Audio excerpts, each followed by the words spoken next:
Det en alvorlig kritikk som Riksrevisjonen retter mot gjennomføringen av en av de største reformer i vi får si dette århundret, selv om det ikke så mange år å basere det på. Og den alvorlige kritikken, den gir Stortingets kontrollkomité stort sett samstemmig støtte til. Det synes jeg det verdt å merke seg. Det mer påfallende enn de små dissensene som i innstillingen. Jeg skal komme tilbake til et par av dem.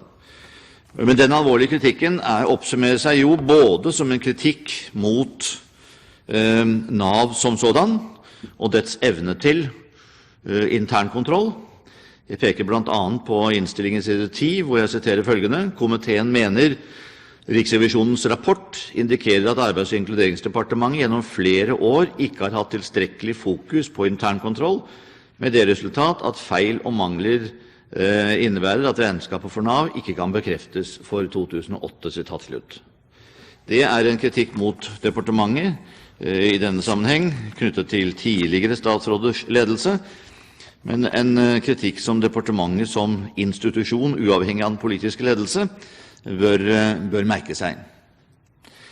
Det også en kritikk av NAV-ledelsen som sådan, og det et komitéflertall, der regjeringspartiene ikke med, som peker på det litt uforståelige i at ledelsen i NAV ikke på et tidligere tidspunkt så hvor dette bar hen, men at man iverksetter nye internkontrollrutiner først høsten 2009.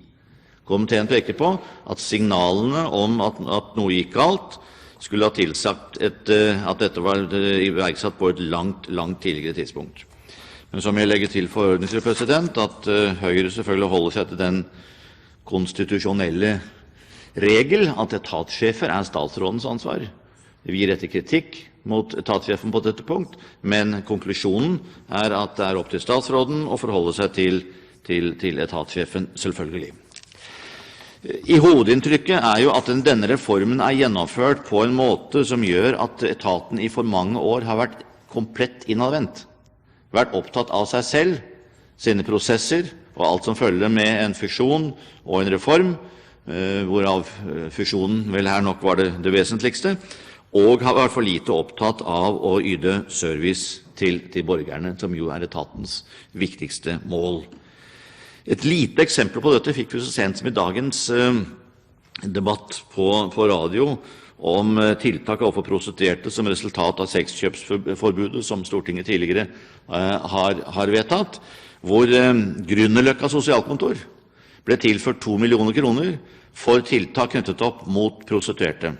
Og svarer i dag at det har vi ikke gjort noe med, fordi vi i fjor holdt på med å slå sammen. Da kunne man reise spørsmålet om en etat virkelig til for seg selv, eller for brukerne. Og dette jo et alvorlig problem som både regjering og storting bevilget ekstra penger til, og man forutsatte altså at virkemidlet, etaten av, ville gjøre det som var forutsatt, og det skjer ikke. Og man begrunner det med at vi var opptatt av oss selv. Det flere ting som, dette et ferskt eksempel, kanskje absolutt ikke det største, fordi det viktigste jo de borgerrettigheter som NAV skal oppfylle i forhold til saksbehandlingstid, i forhold til restanser, i forhold til service overfor brukere og den internkontroll som følger med. Det burde også være en selvsagt ting at en etat som forvalter så store offentlige midler også har en kontroll i forhold til feilutbetalinger som atskillig bedre enn det som nå dokumentert. Riksrevisjonen, dette en av de viktigste kritikkpunktene i Riksrevisjonens rapport, peker jo på at feilutbetalingene dreier seg om størrelsesorden flere hundre millioner kroner over flere år.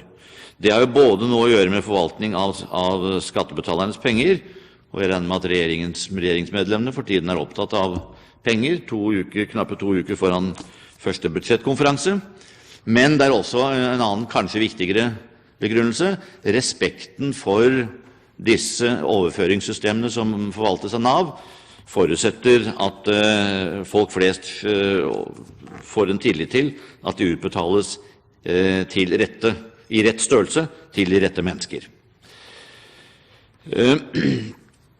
Det er også påpekt av flere andre talere at det er åpenbart at den kompetanseheving som skulle være en del av reformen og fusjonsprosessen, ikke har vært tilstrekkelig ivaretatt, og at det kanskje en av årsakene, til det svært høye sykefraværet i etaten. Den nåværende statsråd varslet ved sin tiltredelse en grundig analyse av Nav, ekstern ekspertise, 6 måneder vil det ta. Det er vel og bra, men jeg er blant de i komiteen som har stilt det spørsmålet: hvorfor i all verden er ikke dette gjort før? Altså, hvorfor er det nå først, etter flere år med feil i etaten, som er åpenbare, dokumenterte, de ansattes organisasjoner har ropt varsku mange ganger, hvorfor kommer dette først nå? Det er jo ikke en kritikk mot den sittende statsråd, men det er kritikk mot det som altså ikke er gjort tidligere. Jeg har avslutningsvis 4 spørsmål til statsråden. Er statsråden overbevist om at internkontrollen i Nav er bedre nå? Og hvilken forankring har hun for dette?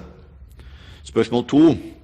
Det er også en gjennomgående kritikk i innstillingen, som det er i Riksrevisjonens rapport, at målstyringen i forhold til etaten, altså departementets målstyring, har vært for dårlig, for lite kvantifiserbar og for lite proaktiv. Er statsråden overbevist om at departementets målstyring er tilfredsstillende nå, og hvilken forankring har hun igjen for dette? Under høringen lovet statsråden å komme tilbake til Stortinget i vårsesjonen. Det fremgår av innstillingen side 65 i vedlegget, som er et referat fra høringen, hvor statsråden sier at hun vil komme tilbake til Stortinget i vårsesjonen, eller sitat, da sier vi det. Dette var jo en muntlig form, som var veldig velegnet til høringen, men sitatet er noe slik. Og mitt spørsmål til statsråden, da står hun fortsatt på det hun mente for tidlig i januar, at hun vil komme tilbake til Stortinget med en sak i vårsesjonen 2010. Og hun uttalte også i høringen at hun så behovet for å forankre dette i et bredere flertall i Stortinget, altså drøfte også med opposisjonen.